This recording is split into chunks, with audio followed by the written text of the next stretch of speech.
Good afternoon, everyone. This is part two of the week of 826 recap for you. If you remember in the latter part of this week, we went over leadership styles um, throughout history, okay? And I have some names here: Bill Clinton, George W. Bush, John F. Kennedy, Bill Gates, Nelson Mandela, and Winston Churchill. What do these names and faces have in common? They are all classic examples of leaders, okay? Leader. Obviously, the dictionary identifies it as a person who leads or commands a group, organization, or country. A person followed by others.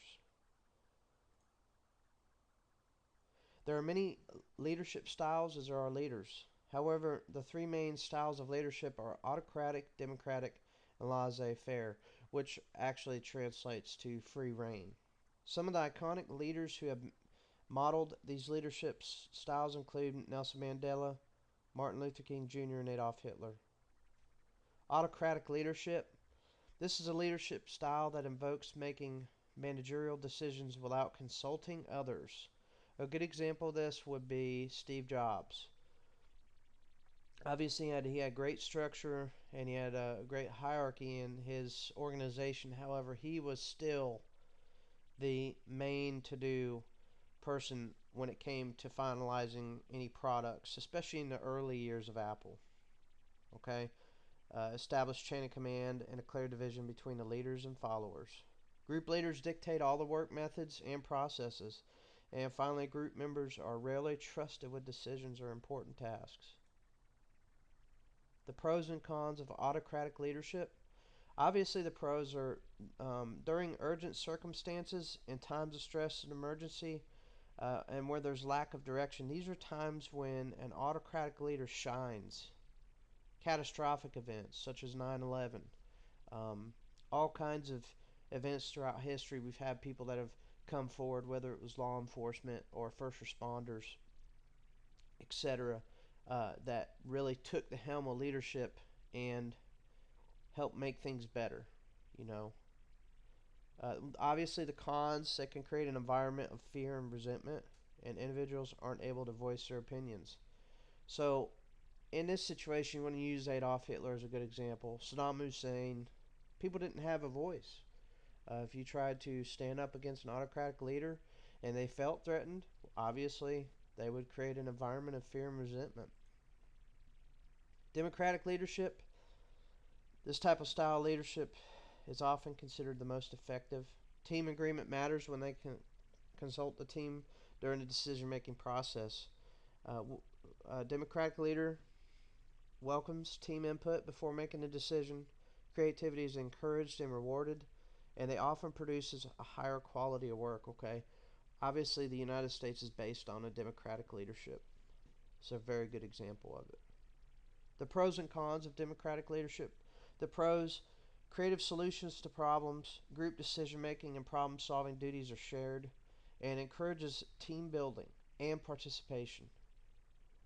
Cons: at times it can be time consuming to get work done depending on the group size. Again, everybody gives input, so sometimes not everyone's there, etc. Free rein leadership. Free rein leaders don't interfere and are laid back in their leadership approach. They rely on a team that is highly capable, motivated, and doesn't need close mentoring, monitoring, or supervision. The leader can appear to be lazy. The team is usually very focused and independent. Gandhi is a good example of a free rein leader. The pros: the leader can focus on more important work. Employees have more ownership in work, and employees have a chance for more potential growth. The cons: managers don't have time to do it all. Laziness and complacency can happen. Obviously, when you're given free rein, um, more often than not, people that don't have a high work ethic, which is something we'll be talking about this week, they tend to go to the laziness and complacency side of the con. A manager versus a leader. Manager is often confused with leadership, however, they are not to be confused. Management is about a systems, controls, procedures, policy, and structure. Laws. Remember, I used the example of a lawmaker or a police officer that's by the book. Look, the speed limit's 45, you were going 55. Here's a ticket, have a nice day. Okay? Whereas leadership is about trust, people, and relationships. Leaders, we always talk about whoever's the head of your household is a good example of a leadership position. Someone that, whether it's your mom, your dad, your grandparent, whoever has custody of you, leadership is about trust, people, and relationships. It's that's what it's all about. Making you inspired, motivating you, doing above and beyond. So the manager administers, the leader innovates. The manager relies on control, the leader inspires trust. The manager intimidates, the leader originates. The manager accepts the status quo, the leader challenges it.